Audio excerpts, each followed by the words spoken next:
So with XDefiant having just released, these are the best aim settings for controller players that I've found in the game. Now, keep in mind, I've played about 6 hours at this point of the game, so this is just my opinion as to what I've found so far, and this could change in the future as well. So give these settings a try, let me know if they work for you, and I'm going to keep trying to tweak mine and make them even better if I can. But with that said, let's jump into the settings and I'll show you what I'm running so far. So in terms of gameplay and UI, I have FOV at 120. This just gives me the maximum amount that I can see on the map. You can play at 110. I've seen a few people do that, but personally, I prefer it at 120. I like being able to see as much as possible. The ADS field of view I've got at consistent, but I have played on independent as well. I just think consistent is a little bit better. The ADS behavior obviously is hold. ADS sensitivity transition I've got at instant as well, but I want to try this blend as well. I don't think I'll use after ADS because that seems silly, but I think blend could potentially be quite good as well. So I'm going to play with that a little bit and see how we go. Melee during ADS is off. Aiming interrupts reload. I've put this on because this is going to help with like reload canceling and things if you do get stuck. Crouch behavior as toggle, sprint behavior as tap. Those are just normal settings. Auto sprint is on with a 1 threshold. So basically anytime I'm moving, I'm going to be auto sprinting. Sprint interrupts reload as well, again for reload cancelling. Slide behavior is going to be tap, auto reload weapon on, auto switch weapon on, auto grab ledge off because I don't want to accidentally be mantling anything.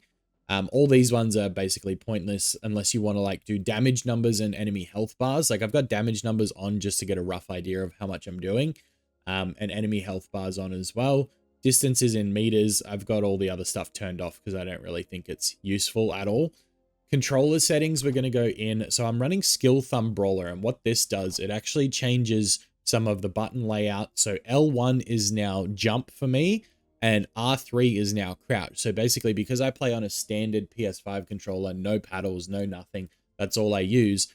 I don't have to take my thumb off the right stick now. So I can jump with L1 and slide with R3. So I can basically, you know, run around, slide, jump, and never have to take my finger off my aim. So this is a really helpful one if you're playing with a standard controller and don't have back paddles.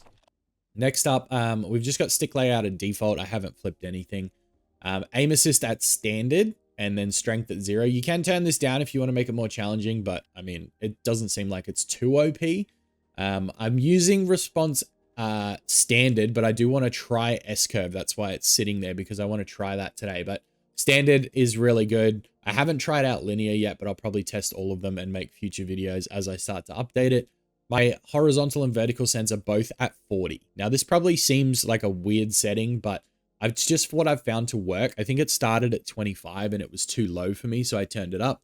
And then I fixed up my aim sensitivity. So low aim, I've got a 0.65 and then I've got 0.75 for like scoped. This has helped me. It's at 1 by default and I think it's too fast. So this has definitely been helpful. So give it a try. Acceleration speed, I haven't changed that yet. I haven't played with that at all. Dead zone left stick 0, dead zone right stick is 6, but I'm going to try to start to bring it down as I get used to the movement of the game.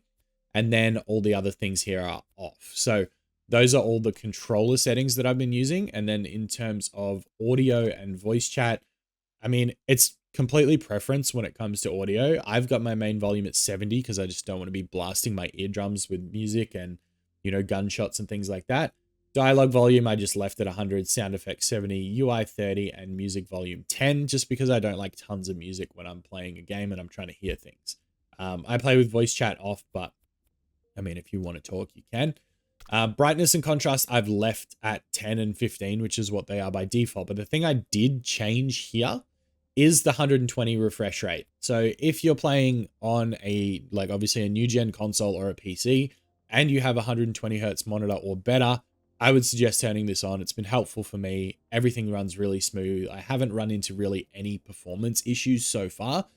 So this is something that I think everyone should turn on if you have the monitor to support it. So that's pretty much everything. The only things that I'm possibly looking at tweaking and changing is some of those like aim sensitivities, and also like this ADS sensitivity transition.